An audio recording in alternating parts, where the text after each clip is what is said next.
Welcome to the Side Ventures series by SoMeDocs. Hi, everyone, and welcome to another episode of Side Ventures. Sitting across from me, virtually, as I always say, is Dr. Brian Cohen. And Dr. Cohen is an anesthesiologist and also the founder of CMEfy. And now I'm finding out that there's also a Learner Plus component to it. So Dr. Cohen is here to demystify everything that is his side venture. So Dr. Cohen, welcome. Thank you. Great to be here. Can you tell us a little bit about yourself? Maybe start with who you are as a physician, and then we'll dive right into the side venture. Sure. As you mentioned, I'm an anesthesiologist. I'm located in South Florida. I experimented in my path with anesthesiology and sort of touched on all the different types of practice you could be in, from a small private group to a group that eventually ended up becoming part of a larger corporate group, and finally started my own company about 9 years ago. And so that was my first experiment in taking risk, and actually anything in which I would consider a venture. And since then, now our anesthesia practice, we have about 120 clinicians in our group, and we cover about 20 surgery centers in South Florida. And it's become a really positive experience in experimentation for us. And that launched me to have the courage to do other things. Okay. And I personally love that because I am an entrepreneur at heart. So tell us, let's start with your venture. What is it? Sure. I think any time I mention my venture, it kind of becomes about the team and my partner, Niraj Swami, and this is what I'll call, really our third venture together. And Niraj is interesting because he is the engineer, the business mind, the human behavior background, and all of this training. And when it's looked at through the lens of technology, he's been extremely successful and mission focused on using it for good, and using it to improve the behaviors of humans surrounded by technology. And I say that because our first time crossing paths, he wasn't focused in the healthcare space at that time. While you and I, we live, eat, and breathe it. We don't know how to do anything other than healthcare, on most days. However, the way he approached these problems really intrigued me, and what I was doing intrigued him, mostly because of his family background. He has his father's an orthopedic surgeon, his sister's an endocrinologist, his mother and grandmother are OBGYNs. And so when we started talking about some of the challenges, and this was way back in 2018, 2019, that we were seeing in healthcare, the biggest thing that just stuck out was the products and tools that were being created for individuals other than us, the clinicians, the people actually providing care. So our first venture focused on risk, and specifically physician risk and liability. And we created a product that essentially with the goal of reducing the chances of being sued for medical malpractice, and by putting certain information in front of our peers, using the technology, and then creating a reward system around it. That reward system was continuing education credit. And the way in which we built that was a little bit unique because we focused on the point of care learning and point of care credit, and just brought that to a different place, what we sort of called the right place, the right time, where you and I kind of lived each day, rather than, where somebody else told us to go to find it.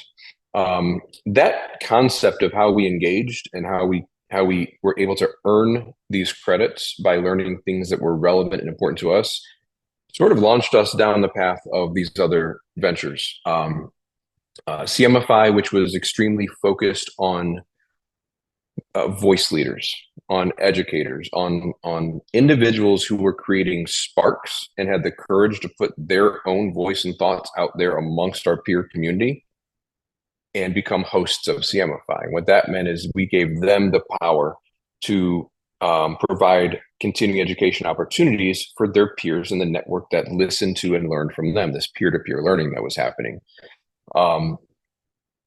As that has evolved, it has sort of brought us to this latest stage of going one step further and truly putting the power in the hands of every clinician, and letting us define learning and define reward and define what's important to us, and kind of give us a tool that empowers us to do what we do, which is we're essentially lifelong learners, right? And so here's a tool to essentially take us on that path with reward built into it. So that's sort of the venture pathway that I've gone through, and it still goes back to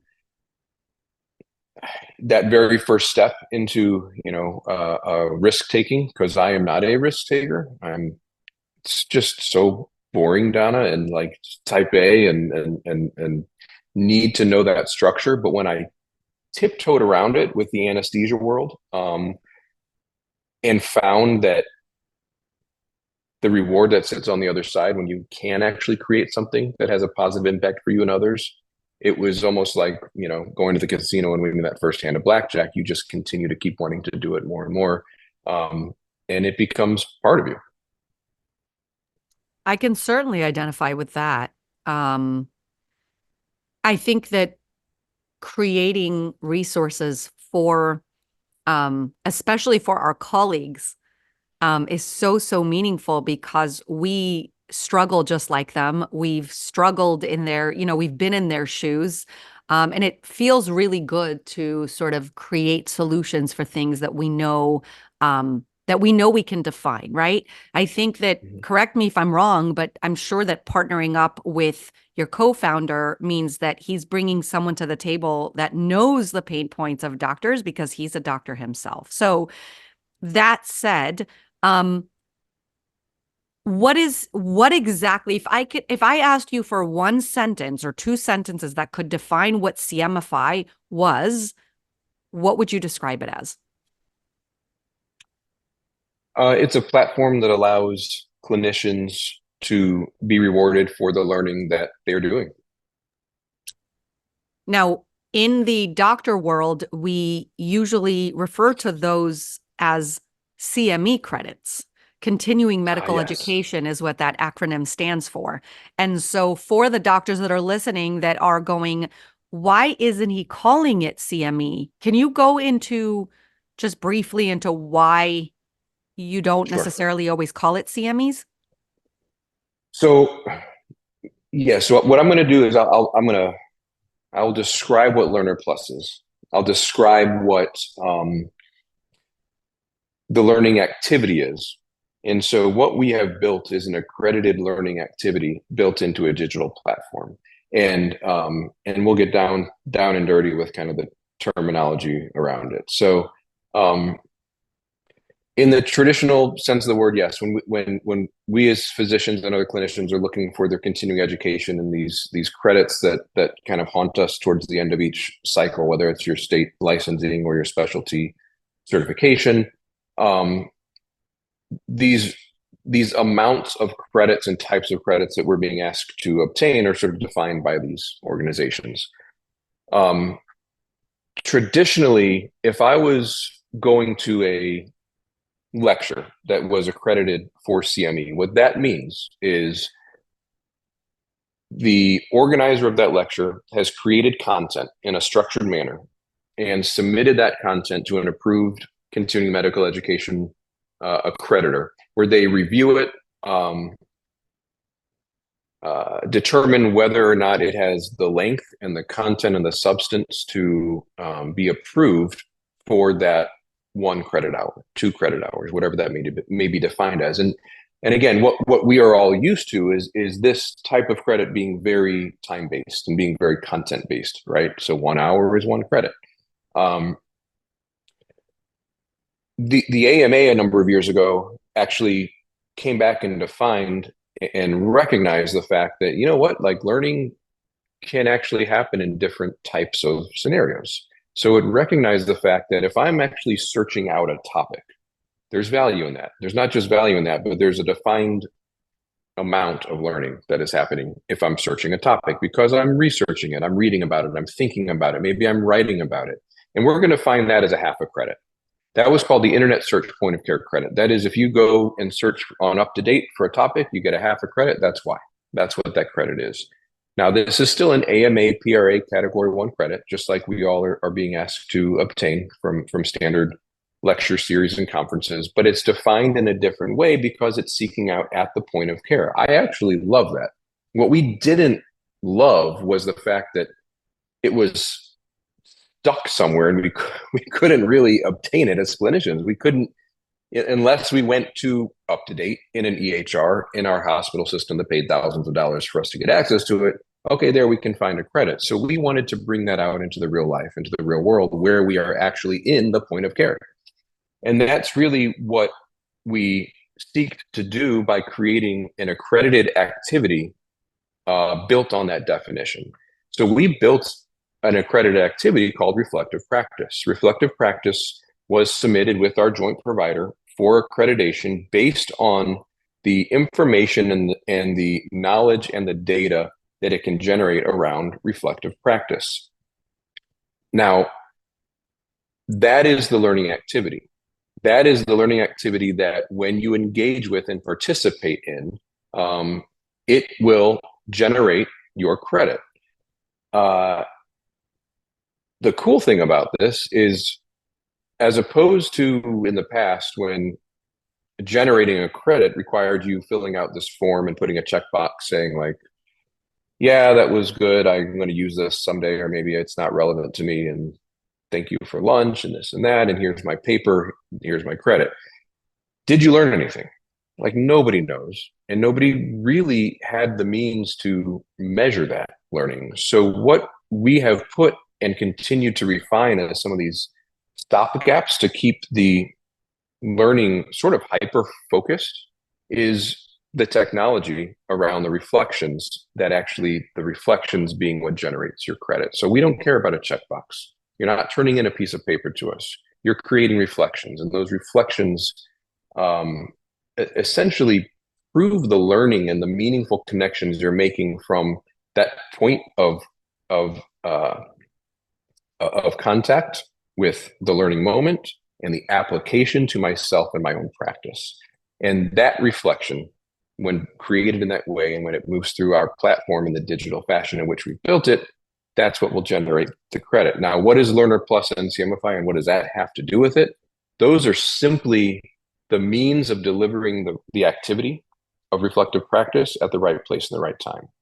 So that's the means of putting them in front of your learners as they're engaging with interesting topics that they're seeking out, and then making those meaningful connections on our platform as to how they plan to use that in a reflective practice way to themselves and their practice. I'm going to actually make an observation here because Yeah. I love what you're saying. It's almost as if you're putting the trust back into the healthcare professional themselves, because, and I know how, a bit of how CMFI works because I've implemented it into the articles that we have on SoMeDocs and the conferences that we have, and even the series episode. But I feel like you're giving that option to a healthcare professional, and the healthcare professional is deciding when they have learned something that will change their practice, and then they can click in and actually, first of all, actively define what they have learned, right? So instead of just checking off, yes, I've learned something, you're actually allowing them to actively think through, what have I learned? So it's a more active activity, not to be, repetitive, but Yeah. it's a very active activity as opposed to a passive one.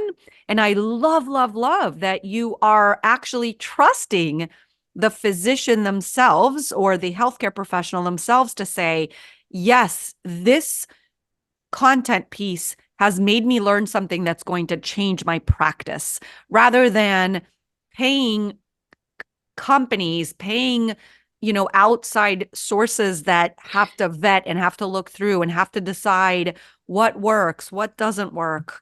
You're really offering solutions. This is, and that's why I'm glad we got to talk about sort of how it evolved to this, because the end goal has always been to put as much power in the hands of the clinicians themselves.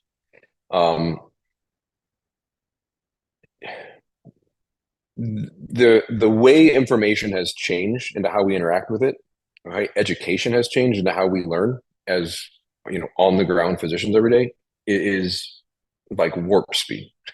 I mean, just think of when we were in med school or in residency. It was annual conferences, editions of textbooks, maybe monthly journals that came out. Now it's like by the second, right? So we can't wait for somebody else to tell us what's important to learn. We're out there. It's inundating us every second of the day, and we're seeking it. We'll be right back. Hey, everyone. Donna Coriel from SoMeDocs. SoMeDocs has just newly released its Side Venture series. It joins a stellar lineup of other fabulous video and podcast series, including Entrepreneurship in Healthcare, SoMeDocs Conversations, and more. In fact, we're working with our members to create more interesting and unique shows to share with you. But if you're interested in side ventures, we do also have a Facebook group that's been built just for doctors that are curious on what else. Check out the Facebook groups that we manage at doctorsonsocialmedia.com/our-facebook-groups. I'll see you there. Back to our show. We can't wait for somebody else to tell us what's important to learn. We're out there. It's inundating us every second of the day, and we're seeking it. We want to know that. I want to know what the anesthesiologist in Northern California is using as his or her protocol on pain management for these types of cases. And I'm going to do that in Florida if it applies to my practice. And that's learning. And that's the definition of continuing education. And we can define that. And what ends up happening is it doesn't have to be agreement. Like, I don't have to say, okay, that protocol sounds interesting, but for my patient population, in a more urban setting instead of rural setting, or with less access to ABC, whatever it is, every one of our practices are so unique, right? From the patient types to the colleagues we're working with, it's ours, and it's uniquely ours. And that's why all this information we take, and if we can make those meaningful connections and apply it to ourselves, it's not about just agreeing. It's not about the checkbox. It's about, disagreeing is okay. That's reflecting and that's learning. And now you're actually making meaning of it, and you're giving reasons for it. So who else can define that other than us? And that really is what it's about. It's giving that power to the individual clinician to say, I just learned something, or that is interesting, or I want to make meaning of that, and I'm going to apply that. And literally having that tool in their hands to click the button, put it down into what becomes their lifelong learning journal, essentially, and get credit for it. And again, we mentioned a little bit about kind of the boring stuff, the actual accredited activity that generates AMA, PRA category 1 credits. By the way, it is under joint accreditation, which means it's not just AMA credits, it's also ANCC contact hours, and it's AAPA. So it's PAs, nurses, nurse practitioners, dentists, pharmacists, social workers, even chaplains are receiving their designated continuing education credits through this activity, through this approved activity. But what Learner Plus and the technology becomes is much more than just it's not just a CME tool. It's this incredible amount of analysis and data that I can use for my own learning, but I can also bring this information back to others, meaning, maybe my peers, maybe my program director, maybe the chief medical officer, maybe the chief nursing officer, these individuals who need information to make decisions on how to, improve our practice, how to improve our patient care. the information and data that comes from my own reflections is able to pull some of that out. And that's really where the technology piece, again, becomes pretty interesting. I get learning transcripts that analyzes my reflections based on how I'm learning, what I'm engaging with. And those become useful tools, not just for myself and my practice, but hopefully, the patient care as well around it. That makes sense. Now, you may have answered this question when you were speaking just now, but I know that my husband asked the other day, are the credits that you're offering, are they category 1 or category 2? So for the AMA credits, these are category 1 credits. And when you go into subscribe to Learner Plus, you have a CME and CE info page there that anyone can click on. And essentially it has what's called the activity details page. So it will lay out the exact details of the type of credits that one would earn through this learning activity. Tell us briefly about what you had to go through as the entrepreneur running the backside of this to get this really innovative idea. If there ever was an innovative idea, this definitely falls into that category, but to get it approved by an organization like the AMA. So yes, those are always the fun stories, right? Just like when I said, yeah, we started an anesthesia practice, but I left out the part that the hospital went bankrupt within 20 months of us starting it and we had no jobs. So yes, it is always a roller coaster. And I think initially the key for us was finding a company called the Joint Provider that would champion this with us and work as a partner in presenting this to the ACCME in the proper manner. There are companies where that is their job, and those are the same companies that oftentimes educators go to for the approval of their content, right? I'm going to submit 4 hours worth of material. I would like to be able to give 4 credit hours. Same companies sometimes work in this manner to partner with other organizations to provide credits with them as a joint provider. That was important for us, and the type of partner that we partner with was important because it was somebody that had to trust the mission and believe that if we had the chance to put this in motion, the impact and the data that we could bring back would prove the value. And that's what allowed us to get through that first phase, was because, literally when sitting down, with ACCME, for example, you can say, well, yes, you have had all these accredited events and activities. What did everyone learn? Because we can show you what our individuals learned, our clinicians learned in a more robust way than they had ever seen. And so that impact, that anonymized data of learning, helped really set us apart from just the old model of checkboxes, right? And that set us on the path to then continue to sort of, I don't want to say push the system, but you're bending it a little bit anytime you're innovating without breaking it. The goal was not to compete with what exists, because honestly, there's still huge value in structured learning, planned learning, events on certain topics.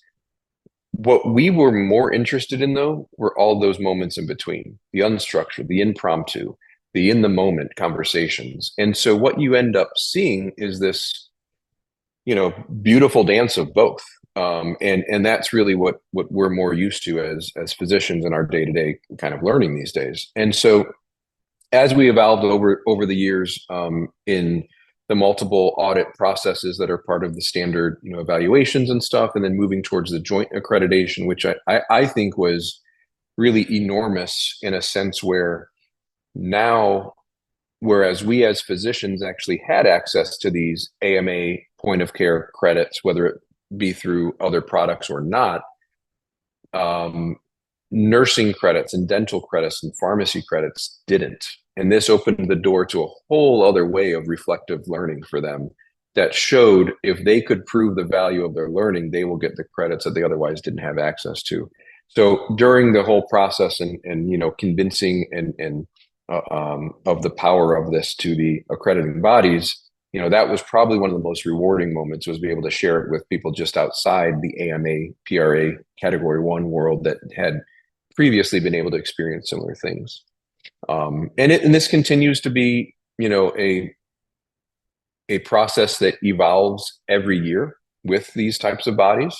ACCME actually came back this last year and defined reflective credits, reflective practice. We'd like to think we had a little something to do with it, but we're not going to. Who knows? We did participate in their annual conference a year or so ago, and found it interesting that literally everybody that walked through the door, they handed a journal to. And they said, here, this journal is to reflect on as you listen to our sessions. And we said, reflective learning, there is power in that. So, it has been an evolution. It has been something that has taken partnerships, but it's also taken the data and being able to show the impact of the actual learning that's happening. And I think the really great additional innovative aspect of this is that you get to partner with ventures like SoMeDocs, where we're now bringing, for example, the conferences that we are building almost at a monthly rate. Those are still structured, but they are virtual and they're live, and they're meant to resemble a structured in-person conference, but they're so much quicker to soak up, and they involve so much less overhead, like traveling and like taking time off and like the really high costs of the conferences. And in fact, the ones we're running right now, at least, are free while they're live. And so it's still structured learning where it comes to the conferences, but you're still able to get reflectional credits. And I don't know, I just feel like that is such an innovative blend and mesh that I can't see it any other way in the future. Well, it takes all parties, right? And so let's think big, right? We'll be right back. Check out our new obesity medicine conference. I will be talking about anti-obesity medications. We are going to cover everything from phentermine to Zepbound and all the medications in between, and help you understand the pros and cons of different anti-obesity medications, which patient is a fit for which, how to troubleshoot side effects, everything you need to know to comfortably prescribe these medications. I'll share why working with and supporting parents and caregivers is crucial for effective, sustainable weight management in children. I'm going to make a case for healthy sleep related to nutrition, exercise, and behavioral change. I'm also going to talk about how sleep problems can sabotage anti-obesity medications and bariatric surgery outcomes. We are going to go beyond the BMI and uncover the truth about body composition and how to measure it. We are in the need to be creative, to get outside of the box, and to try new approaches using the technology that we have in front of us. First, why should you be jumping into it right now? What care models are best? And how do you increase ancillary revenues in this model? In this talk, we'll delve into the many factors contributing to excess weight during the perimenopausal period. We'll also explore evidence-based strategies for managing the weight gain, from lifestyle interventions to pharmacotherapy. Neurobehavioral approach, I think, is going to be the key, along with the other tools that we use to treat weight loss in order for weight loss to finally be sustainable. Some of the history of obesity medicine, current controversies, standards of care, and what the future might hold for obesity medicine. There are lots of exciting innovations coming down the pike. We'll explore how social determinants of health, including economic stability, education, healthcare access, and neighborhood environments, play a critical role in obesity. We will begin by discussing the current evidence around the use of plant-predominant dietary patterns, including describing what comprises a whole food plant-based way of eating. We will end with a brief cooking demonstration. Discover the fusion of education and practical application in promoting healthy dietary patterns through culinary medicine. Soak it all up virtually, either live or at your own pace through recordings, exclusively through SoMeDocs. the healthcare innovation hub that's looking to make things simpler. Now back to our show. Let's think big, right? Our goal is to have every clinician in the world sit there and have a Learner Plus account. And what would that mean? That would mean that at any point in any time, whether it's an interesting patient interaction or these conferences that you're putting on, these webinars and these monthly sessions that are on topics that I'm choosing to seek out, right? It's still me as a clinician finding my way to relevant educational material, and then me defining what a concept is that I connected with and choosing whether or not I'm going to reflect on that and come away with credit for it. It's this combination of continued leadership, continued voices, continued education, continued sparks that happen in these important moments that you have, mastered in what you're doing, and then us just having the power to decide what we do with it, right? And so the onus isn't on you anymore to, I don't know, cater what you have to say in order to define what learning is. The onus is on me as a clinician to say, I just learned something. and I have the power to do something with it now. And that's what, when you use the word championing, that's really what it's about. It's allowing individuals like yourself, physician leaders, to champion Learner Plus and have their networks essentially join into it as their way of earning credit for things that are important to them. That makes all the sense in the world. I'm going to ask a question that can go so many different directions, but I feel like it's an important one. Many physicians often feel like the CME field is somewhat of a racket. The reason that a lot of them feel this way is because they feel like the costs to implement CME really make learning difficult. Now, I know that you are actually innovating where that is, because you're kind of piercing that and you're making things a lot more affordable, right? I know that you're to add CME to our conferences, for example, is somewhere around $50 a year, no matter how many conferences you go to, which is fantastic. What do you say to those people that say that it's a racket, just as a general comment? I think in healthcare, we all have strong opinions on these annual checks that we write. For whether it's the maintenance of certification process and how that's changed over time to our required credits or not. And honestly, I think a lot of industries are set up in very similar manners. Some of it is about what's the value add to what I'm paying for, right? So we, as physicians, for example, you have no problem paying dues to certain things that we get returned from. And I think that's something we always sort of question. What's the return on investment here? And so, this is a system that has been around for so long. I almost feel like it's something that has grown large enough, just like any organization, any company, where the larger it grows, it becomes a little bit more like of turning a big bus, right? And that's why innovation is fun, is because when you are smaller and nimble, we may all be going in the same direction, but we might be able to get there a little bit faster, and for a little bit less. And that's really, if it can benefit, everybody that's using it, then that's sort of the goal. I think, again, there's roles in everything. We do have opinions on where some of these costs have gone. It's to dissect what has become of the continuing medical education world. It's gone from African safaris to, grand rounds in the room down the hall with cold turkey sandwiches. Like it's everything in between. And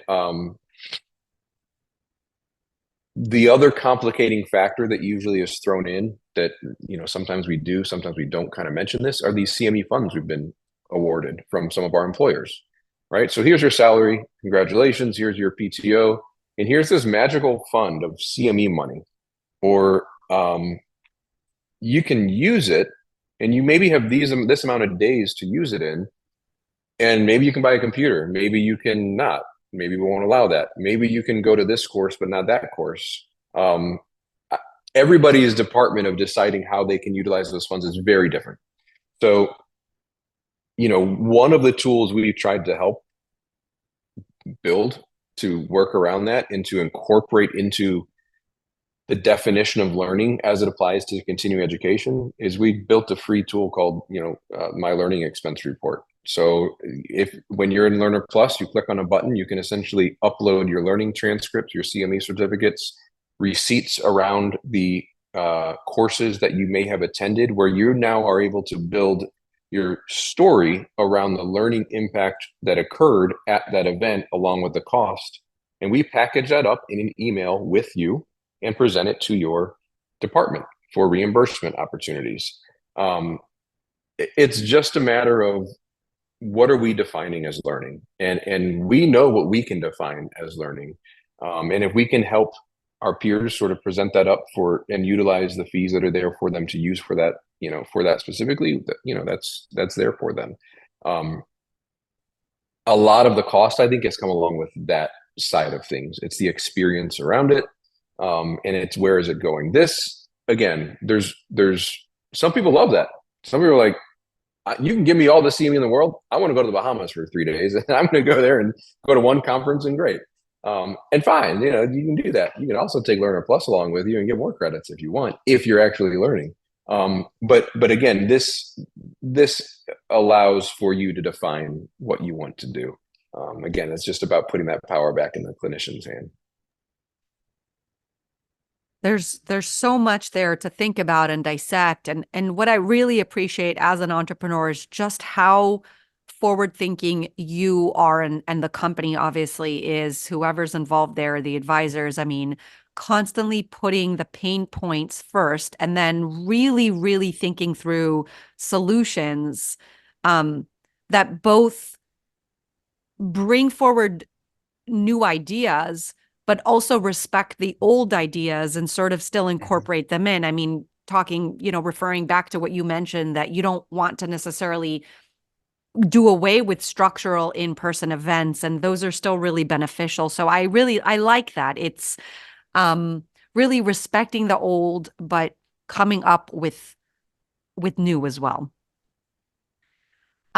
I think that those were my main questions. I mean, you, in talking about your company, really answered a lot of the questions that I had asked here. How do people earn credits? How do people, we actually, Dr. Cohen and I created a short video that we are going to link in all of the conferences, showing someone, like screen sharing and just showing someone the steps and how easy it is to actually get involved with Learner Plus and CMify. So if you are interested in doing that, you could check that out. Just go to doctorsonsocialmedia.com/conferences and find the credit section. And I